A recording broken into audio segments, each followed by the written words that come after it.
Luna ne vidi dalje od svog dečka. Anabela samo što ne pukne od muke.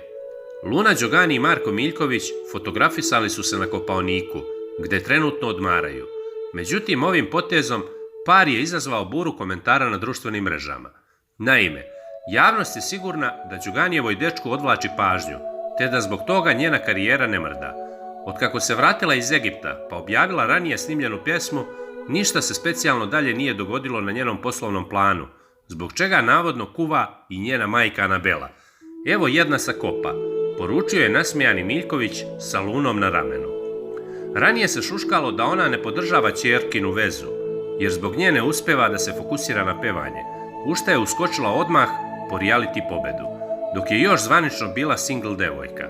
Fanovi na društvenim mrežama također uporedili su ovogodišnju i prošlogodišnju pobednicu Zadruge, te naglasili da je Kija u ovo vreme na svom početku već imala gomilu zakazanih nastupa, te da za nju nije bilo pauze.